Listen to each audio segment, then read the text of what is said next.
why do I feel the need to say the same thing over and over again, just in different ways? Because we seem to not be getting it. We are still debating on whether or not a vegan diet is good for humans. No cow is debating with their family if they should start instead eating meat, and no lion is debating with his family if they should start eating leaves, for example. Some animals are naturally inclined to grasses, others to leaves, others to roots and tubers, others to seeds. No doctor, nobody is telling them, oh, go this for this instead of that. They just follow their natural inclination, meaning their instinct. And thus, I believe our natural food pyramid should be based only on unprocessed foods and our instinct. You see, whenever you're cooking, you're processing food. If you naturally like a food, you don't need to cook it, you don't need to season it, you don't need to sauce it, you don't need to cover up its taste, you don't need to do anything about it. But of course, nowadays, we don't anymore have access to actually quality food in a big kind of way. We actually need to source from all the crap to see, oh, there is grass-fed here, oh, there is organic here, but the vast majority is non-natural foods. If you have a child, or if you are very young or know somebody around 12 years old, and you imagine them getting stuck on a completely wild, human-free, technology-free island, this 12-year-old with absolutely no knowledge, no technology, no education, imagine it's the case, he would try to find some food, whatever. He might try some leaves, he would find them bitter, he would spit them out. He would try maybe to find some fruits. If he found that they were bitter, like olives or something like that, he would spit them out. He would try some others, like avocados. Oh, it's okay. You would find some sweet ones. Oh, I like these ones. If he found some bees and he had the courage to actually hurt himself in order to try to eat them or to eat whatever was up to them, he would find that honey was pleasurable. If he found some eggs, he would eat them. But let's be honest, fruit is scarce and seasonal, and eggs and honey are things that you only occasionally will find. What is indeed actually abundant in every place on earth where there is a slightly moderate climate, and even so in cases when it is not the case, is animals. In some places you might find smaller animals, other places you might find bigger, some places you might find more terrestrial animals, other places more aerial or sea or river animals, aquatic animals. Whatever it is the case, you try to find a way to trick them into falling off a cliff or to eat them with a rock, or whatever way you could possibly find.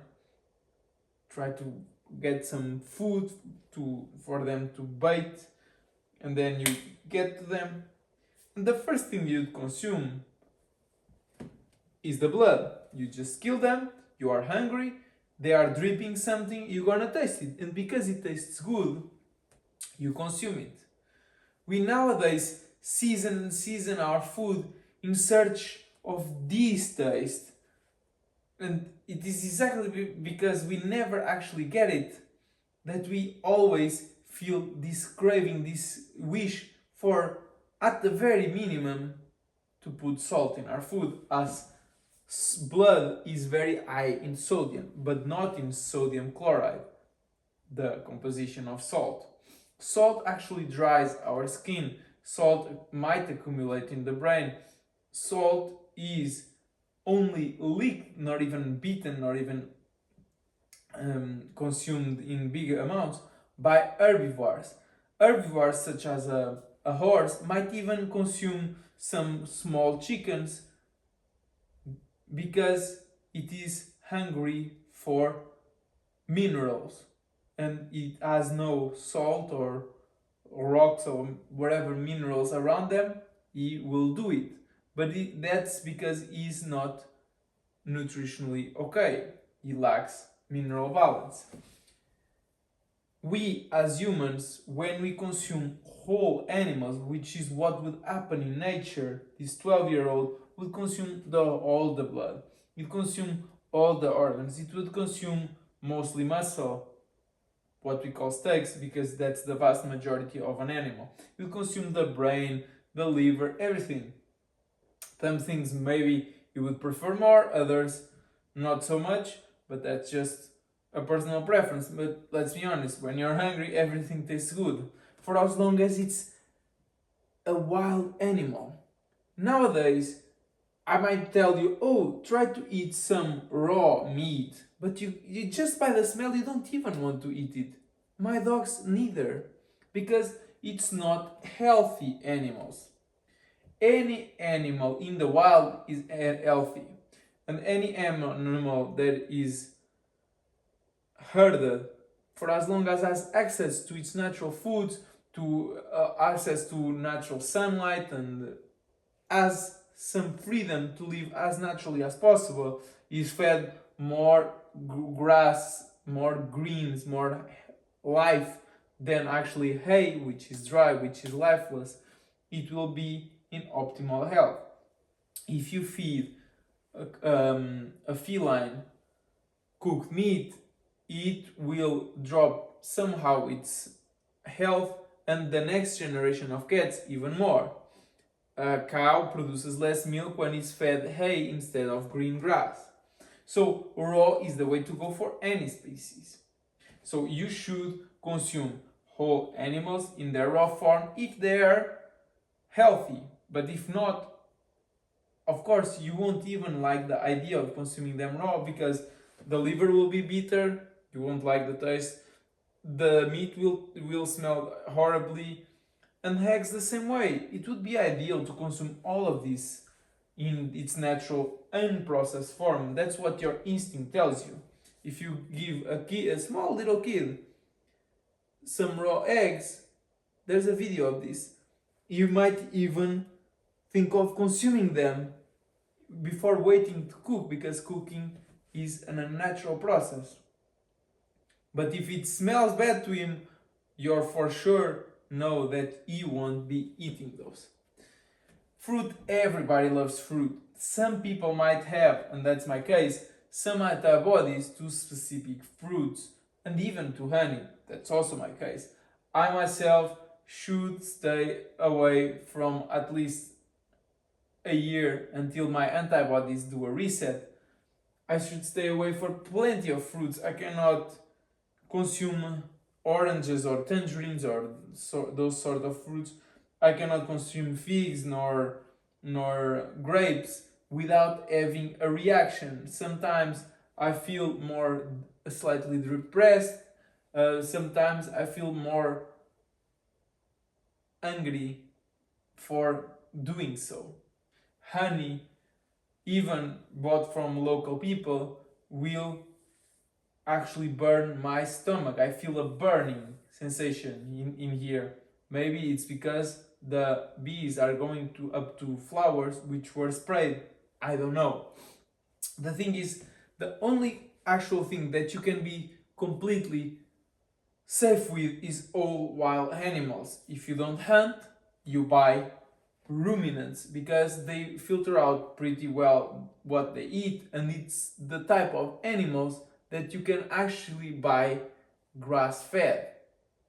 As if that's not the case, there's still quite a filtration because they have 4 compartments in their stomach. They eat, they swallow, they munch very quickly, they swallow, then it comes back after fermentation for some more biting and then goes in again.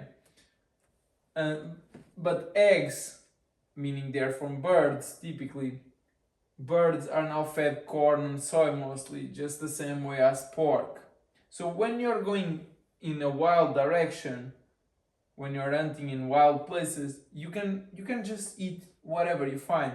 Wild berries, for as long as they're not poisonous to humans, wild eggs, wild animals, boar, chicken, any sort of poultry, doesn't matter. Any sort of bird, doesn't matter. Honey, doesn't matter.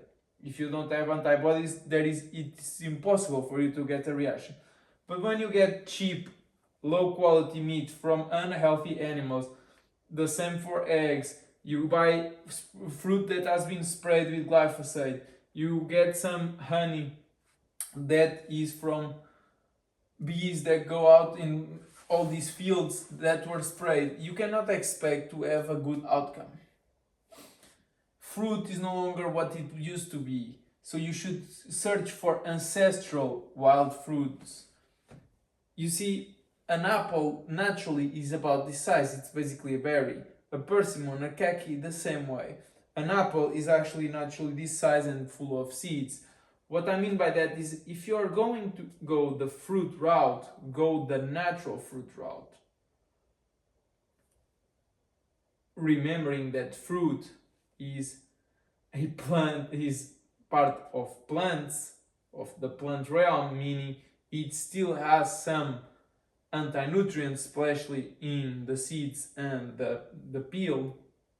So as long as you avoid them and you avoid most fibrous fruits, you will mostly feel mostly well. And if you are wondering why I didn't put milk or dairy in here, even though it has great success for people who don't have access to good quality meats, you're just in search of this. You're just in search of the blood, the organs, the muscle from high quality health animals. Milk is baby's food. When we're babies, we have certain mechanisms to break down the lactose and all these different things about milk. Milk, we consume it at body temperature, but then we naturally wean off it and switch to a natural diet. So as an adult, it makes absolutely no sense, because naturally you'd not be able to drink any milk unless from your partner when she is lactating. Naturally, you would not be able to catch any animal to drink its milk. At the very most, you would eat with a spear or something like for example, a goat. You would be able to collect all milk before she passes out, but afterwards no more, so just a very small amount. These animals are naturally afraid of us. They run away. Maybe they see our predator front-facing eyes and they run away. Typically, most animals, like cattle, actually run twice as fast as a human. So no way you'd be able to catch them. Only through tricks and all this form of hunting would you be able to actually get to them. And to be honest, persistent hunting, even though it's made in a couple of places in the world, is very tiresome, unintelligent, and inefficient. An intelligent person will always try to find a trick to use the minimum amount of effort to get their food. So there you have it. Thanks for watching.